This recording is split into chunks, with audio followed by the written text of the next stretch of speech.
Hello and welcome to FPL Mates, your best mate for Fantasy Premier League content for the 2020-21 season. My name is Dan and today I've got for you a Game Week 22 team selection video where I'll be going to be showing you my team from last week, tell you how I got on, some ups and downs for all of us last game week, I'm sure, and you might already know what's coming, but believe me, it's been a crazy game week, hasn't it? So we're going to be talking about that, then we're going to be looking ahead, team selection for Game Week 22, who am I going to captain? What transfers am I going to make? I got it all planned out for you guys in today's video, so hopefully you are going to enjoy that. And if you do, of course, do give a big thumbs up on the video. Really helps the channel out. And if you're new around here, please do consider subscribing as well if you like what you see. Why the devil not? Why the devil not? But before we get cracking on with my Game Week 21 scores, just a quick word from our sponsors today. And as always, the sponsors for these videos are OneFootball. Now, for those of you who don't know what OneFootball is, it is a great app / website for all things football. Now, I personally use OneFootball, the mobile app. I just think it's the best app for checking scores, for checking lineups, you know, checking future fixtures and past fixtures and stuff like that. And also, it's transfer deadline day today, so maybe there'll be a few bits and bobs of football news on there as well, some transfer rumours going on at your club. You can find it all on OneFootball. It's a completely free app / website, and you can go ahead and check out the app or website using the link in my description. Completely free. Go check it out. Why not, guys? So let's start off by having a look at last game week, how I got on last game week with some pretty crazy different levels of scores you're seeing on your screen right now. You might have noticed, by the way, and someone suggested it, to add a previous rank and new rank on screen so you guys can see where I was at last week and how much have I gone up / down. Thankfully, the first week I'm doing this, I've actually gone up because it would be a bit embarrassing to show you me going down. In general, we seem to be going up every game week. So, although, you know, I've not had the best start of the season, if you're joining me now, hopefully we can use this channel to try and help you get yourself out of a bit of a mess and try and make a good finish to the season, even if you perhaps didn't start so well, like I didn't start so well. And we're going to keep pushing forward and we're going to see where we can finish by the end of the season. I think it's going to be pretty good. It seems to be going so far so good. We are consistently scoring above the average score, not just for the whole game, but the average score for the top 10,000 players in the world. We're consistently scoring above average in that top 10,000 in the world category. So if you think about it like that, we really are looking good. So 15k rank jump, which, to be fair, I'm actually pretty pleased with that, all things considered. So I got the bombshell that Cancelo and Stones weren't starting, so that's 2 defenders written off immediately. The next day, Ben Chilwell, he's not in the squad either. Well, he's not starting the game either. So 3 defenders, all 3 defenders that I started off with, because I started with Sofao on the bench, all 3 of my defenders, no minutes played, 0 points, the triple, and I'm only playing with 9 players, so only 9 of my players in my whole squad got me points this game week, so I played with 9. That's really rubbish. So, considering I play with 9 players, it was essentially a blank game week for me. 2 of my players blanked, and 1 of the players came on who I didn't even want to play in Sofao, because I thought Liverpool would probably score a few goals, and they did. It's a good score to go with 9 players and get a green arrow. You know, that's not too bad, is it? It's not too bad, really. And we can owe that mostly to Bamford, the legend. Captained him on the wrong game week, so it would seem. So maybe I should have captained him this game week as well. I did think there was going to be goals in that game, which is why I was confident going in with Bamford and Rafinha, especially with no Ndidi in that Leicester team. There was always going to be some opportunities for some goals there, so we did roll with that. We brought DCL in, which unfortunately didn't pay off against Newcastle. Newcastle, a surprise victory there, but we have got a few nice fixtures ahead for DCL, so we are targeting them as well quite a lot, so that's fine. That's absolutely fine. We'll move on happily with him, I think. And Salah, he's back, so that's really quite good news because suddenly we've got another captain option in our team at all times. I'm not going to have to go differential with Bamfords and Gundogan's and, you know, maybe Son, who's, I guess, kind of a little bit offbeat at the moment without Kane. Spurs are a little bit boring at the moment, to be fair, the way the football that they're playing. So Salah is back. That's really nice to see because we were kind of running out of premiums, weren't we? There was, you know, premiums. All us premium players got De Bruyne injured, Kane injured. Bruno's not really doing it every week at the moment. Son is less appealing without Kane. Although, I don't know, maybe he can do the business as the main man. And then Salah was off form as well. And it was kind of like, where are we going to spend all our money? So we got Salah back. We've got our guy back there, which is really positive. But overall, captain failed. 2 blankers, two players, filthy blankers, not even getting on the pitch. We did okay. We did okay. And you'll soon see, guys, we're actually fairly well set up for next game week as well. I'm not too worried about going forward, to be fair. Got transfer in mind. So I say let's just jump into that and see what we can do for game week 22.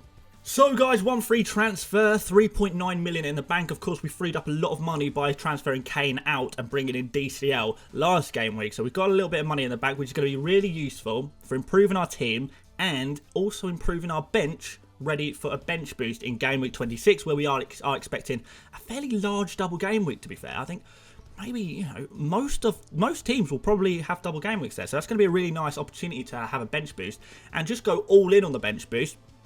And if we just go all in on the bench boost, use our second wild card to reset our teams back to something slightly normal, I think that works as a tactic. Perhaps we'll talk about that in a future video in a little bit more detail. But for now, let's start off with our game week 22 goalkeeper, and that's going to be Martinez once again. Another 10-pointer. I was actually getting a little bit worried about Martinez in the last few game weeks because Aston Villa's expected goals conceded has sort of soared, but to be fair, they had just played some really tricky fixtures. So now we're getting back to some slightly easy fixtures, namely West Ham. Next up, there's probably going to be some more clean sheets for Aston Villa once again. So that's what I'm hoping for. I think it's definitely going to happen. There's still, you know, out of the goalkeepers on the game, Martinez is still arguably the best one. I maybe prefer De Gea. If I could do a transfer and not have to deal with the ramifications of the transfer, I would probably just do, if I was on a wild card, for example, maybe I'd go for De Gea. But Martinez a close second, to be fair. So pretty good there. West Ham at home. You'd say decent chance of a clean sheet. So let's move to Chilwell. This is kind of where things get a little bit worrying. I would have said that Chilwell was just missing one game. I look at Chilwell and I think he's played so much football over, well, since he joined Chelsea, to be fair. If he's fit, he's been playing twice a week. So kind of tough for him, right? Maybe he was just getting rested for a game, which I would completely understand. But the 5 at the back at Chelsea that Thomas Tuchel's playing, maybe that suits Alonso a little bit better as playing as a left wing back. And then in addition to that, Alonso obviously performs well, scores a goal. And, you know, suddenly Chilwell's in the mud, which he very well might be. So that might be a problem area. But, you know, do you panic over one game week? I don't think you do. I don't think you panic too much. But I'm going to play him against Spurs anyway, because I do think Spurs are lacking a little bit of cutting edge. And I do think there could be a clean sheet there. And if Chilwell does play, you know, that's good news for me, really, isn't it? It's good news indeed. So moving on to Cancelo. He's up to 6 million now. I bought him at 5.5 million. He's now up to 6. So clearly becoming a very, very popular player. Unfortunately, he did miss out last game week. It's a bit annoying, to be fair. Like, out of my 3 defenders, all of the teams that they play for, if they played, they would have had clean sheets. So I feel like I've missed out on 18 points. But at the same time, when Cancelo misses a game, you can say with pretty high amount of confidence that he's going to play the next one. And that's what I believe. And I do believe Cancelo is going to play this game week against Burnley away. Very nice fixture. Clean sheets probably all but guaranteed with this City team, isn't it? It's really, really high chance of a clean sheet. And then, of course, with Cancelo, you've got those possibilities of goal contributions. Of course, his expected goals, his expected assists, the amount of shots he takes. You know, he's taking 2 shots a game. He's creating a couple of chances a game as well. 3 chances maybe a game sometimes. So really, really positive there. And then John Stones, the final defender there. A little, again, a slight concern. A slight concern there because Laporte is back. Maybe there's going to be a rotation. Maybe Stones comes in for this Burnley game. But, you know, Stones has suddenly become a rotation risk. I don't think he's never going to play again. He's definitely going to get some time. So maybe it's a case of shoring up my bench a little bit to make sure I'm covered just for those games that Stones doesn't play. I think that there's nothing wrong with doing that. But, you know, he's certainly far more of a rotation risk than he was in the past. But anyway, hope, fingers crossed he plays against Burnley. Fingers crossed. But yeah, Cancelo I'm happy with. Chilwell, Stones, maybe a little bit risky, but we'll see what happens. Moving on to midfield, we've got Salah, Brighton at home. Nice fixture. Nice player now. Back in form. Back in the business. Grabbing goals like we know he can. Hopefully he's back to his best. Hopefully he's become a real option, a premium option once again. And I imagine a lot of you guys are looking to bring him back into your team. Remember, he has got Man City next game week and Leicester the game week after that. So it's not all plain sailing for Salah. Next game in particular is going to be really tough for him. And I have this thing in my head where I think there's a tiny chance that Salah actually maybe misses out this game in preparation to the more important game against City at the weekend. Maybe he gets rested because there has been a bit of rotation in this Liverpool team. There's more than likely Salah plays, but there is that slight chance that he might be rested. Who knows? But anyway, we can't constantly worry about players being rested because we'd be here all day. Bruno Fernandes, home against Southampton. I actually think this is a really nice fixture. Southampton are off form defensively. They really are. Fernandes, okay, he's been playing a little bit deeper. We've not really been liking the look of Fernandes too much in recent games, have we? So, you know, I'm not 100% convinced by him, but he is Bruno Fernandes. He gets goals, he gets assists, he finds a way. He's got those penalties. If those come his way, there's always a chance of returns with Fernandes, and I do still think he's a valuable player to have in your team. Then moving on to Son, Chelsea at home. Not too convinced by this one, to be honest. Not too convinced. I can understand why some people would be wanting to transfer out Son, but honestly, I want to keep Son in my team because he plays West Brom next, and that's going to be an insane fixture for him. It really is. Like, West Brom are making every team look like Man City right now, aren't they? They really are making like teams look much better than they are, and maybe Spurs need that. But Son, he's going to grab a couple of goals next game week, so no problem with keeping him in my team. I'm not going to transfer him out, and since I have him, you play him. If you have Son in your team, you play him just on the off chance he does grab a goal or something like that. Gundogan next, been in good form. I think he played well last game week against Sheffield United, but Sheffield United actually defended really, really well, didn't they? Really managed to stay in the game for so long, which really didn't allow Man City to properly thrive. Against Burnley next, the stats tell you that Sheffield United have been in better defensive form than Burnley, so technically maybe Sheffield United are a more difficult team than Burnley, so this could be a better fixture for Gundogan. Still just, you know, maintain patience with him, guys. Maybe some of you guys bought him in last game week thinking, okay, he's just banged, maybe he's going to bang again. Oh no, he hasn't banged again. Shall we get rid of him? No, don't get rid of him. He's still looking really good, looking really sharp, and looking forward to seeing what he can produce in the coming game weeks. Then we've got Rafinha, Everton at home. The difficulty here is that he has got that slight knock. He has got a slight muscular injury, which I am a little bit worried about. I'm not massively worried about it. I still think there's a decent chance that he does play, but I'm a little bit worried. But he's been in good form. I don't know how much longer I want to keep him for, if I'm honest. With this injury, the fixtures are okay. They don't look amazing. Leeds not guaranteed a double game week in game week 26. There's a chance that Leeds get a double game week in game week 26, but there's also a good chance that they don't. But we'll see what happens there. And we've got Dominic Calvert-Lewin up against Leeds. This is one of the games I was sort of targeting, really, for Dominic Calvert-Lewin. Obviously, I brought him in for the Newcastle game. I did think he would get something there, but the real big fixtures for Calvert-Lewin are going to be this Leeds game, and then in game week 24, the Fulham game that he plays. Those are going to be the big ones for Dominic Calvert-Lewin because those are games that produce aerial chances for the opposition. And if Dominic Calvert-Lewin is getting crosses into him, he's going to finish them off. He loves a cross into him, whether it's in the air, whether it's, you know, ready for a volley or a cheeky tap in. He loves that kind of thing, and he is going to get those opportunities. The first opportunity is going to come against Leeds. Could be pretty good. Could be pretty big. If he was on better form, I'd even consider captaining him, but I'm not quite sure it's the right move to go for. And then we've got Patrick Bamford. Again, he's got this yellow triangle of death, hasn't he? He's got the Dorito of death. I think that actually could catch on. Let's call it the Dorito of death. Bamford with his Dorito of death.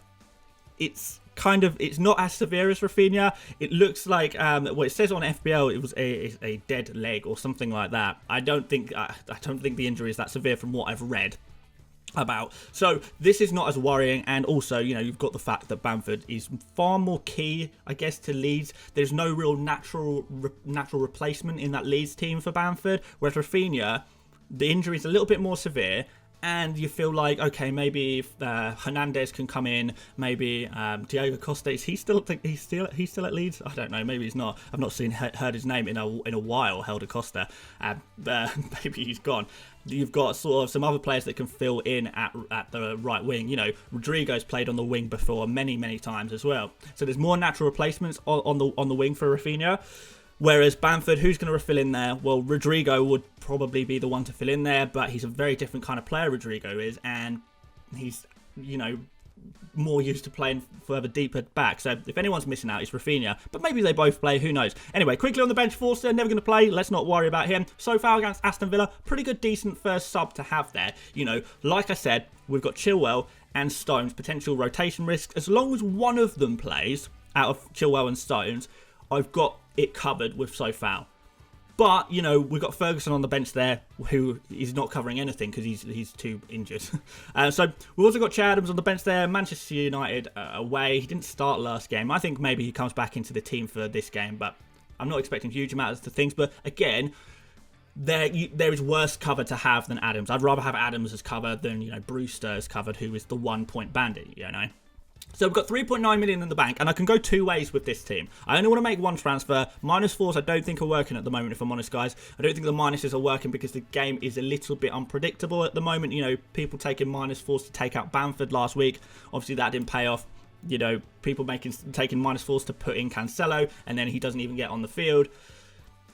It seems like, you know, you're hindering yourself by taking -4, so I'm not going to do that. I'm just going to use my free transfer, and I do want to use it, and I can go two ways. I can either say, okay, we've got a real risk of both Chilwell and Stones missing out, which means I'm once again going to go into a game week with less players than I actually should have.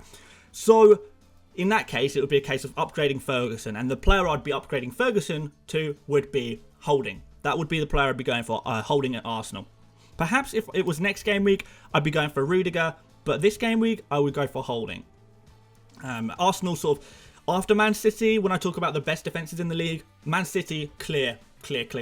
But Arsenal are kind of up there as well. They're the second best defence in the league, according to the underlying stats. I think that's kind of backed up by the amount of clean sheets they've got recently as well. Holding is picking up a couple of, you know, bonus points. He's only 4.5 million, sorry, and he's playing every single game week as well, so he's a really, really solid option to go for there. So do really like the look of Holding, so he would be the one I'd go for there. Or the other way I can say is I can say, okay, let's just roll the dice. Let's hope that one of Chilwell and Stones plays. If one plays, I've got it covered with Sofal. That's fine.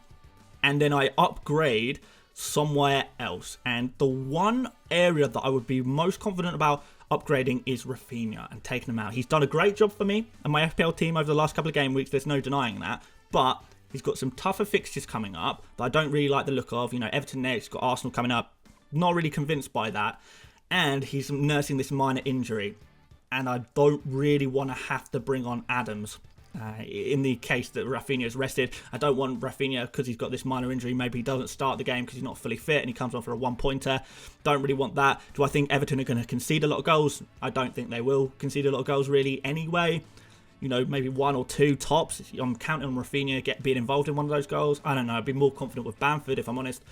So there's a really, really obvious replacement as well. I spoke about him in yesterday's video. If you want the full lowdown on this guy who I'm going to be bringing in, maybe you saw me tweet it as well, who I'm thinking about. I put a little clue, clue about this player. And, well, let's throw it on screen, guys. Let's throw it on screen. So, we are going to be transferring in the legend of the neck tattoos, Zaha himself, against Newcastle away. We've seen Zaha has this amazing run of fixtures. He pretty much plays every single whipping boy team over the next 7 game weeks. You know, we've got Fulham in there, we've got West Brom in there, we've got Newcastle there next, as you can see, Brighton in there.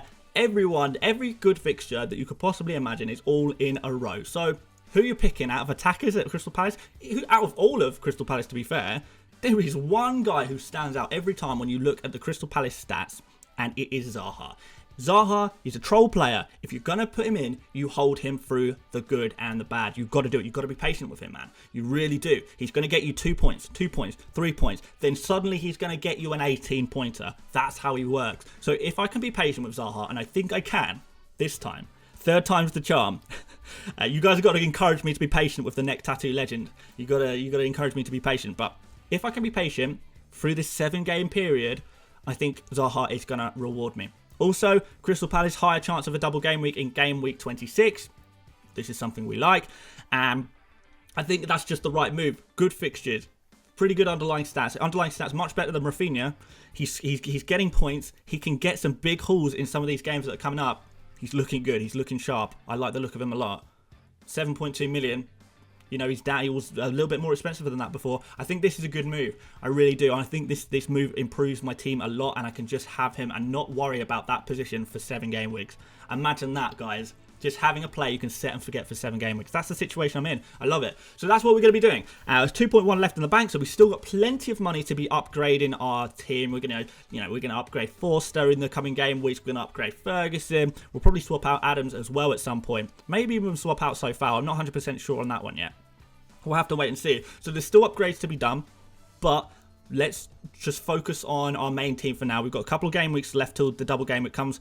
Things can change. We'll get confirmation on double game week fixtures. Let's just be a bit patient and focus on upgrading our first 11 first and foremost, and then we can focus on the bench maybe in a couple of game weeks time where we actually have to start making those moves. But there we go. That's how we're lining up. Let's throw a captain's armband on Salah. I think that's the right move. I'm sure you guys will probably agree with me there. Good form, premium player, home against Brighton. You know, Salah at home is always a sure bet, isn't it? Brighton at home is a nice fixture because Brighton sort of dropped off defensively a lot compared to the earlier on in the season, which we like. They're sort of a middling team now. Salah seems to be the guy, and we'll put advice on Fernandez as well because I do think this is a really good fixture against Southampton, to be fair. Earlier on in the season, I probably would have put this down as a grey fixture, but right this second, I actually think this is a green fixture. So overall, we're looking pretty good. We're looking pretty good with this team. I do like the look of where we're going. I'm not going to make this Starhard transfer just yet because I do want to wait for final news and stuff like that. This is my plan. I'm pretty confident about this plan, though. I really am. But we'll make this transfer tomorrow on stream if you'll join me. So yes, there you go, guys. That's the end of the video. Like I said, we'll be streaming tomorrow for the deadline, as I always do. So please do join me for that 1 hour before the deadline for Game Week 22. I will be live here on YouTube. Do please join me if you can. Other than that, like the video, subscribe if you're new around here. All really helps a lot. We've got to get to 100,000 subscribers somehow. Got to start somewhere. We've got to start somewhere. But yeah, thank you for all your support recently, guys. It's been really appreciated. If you want to check out my Twitter, Instagram, check out OneFootball, you join my mini league, all of those links are in the description as well. And other than that, guys, that's about it. I will hopefully see you on the stream tomorrow for the deadline stream. See you later, mates. Bye-bye.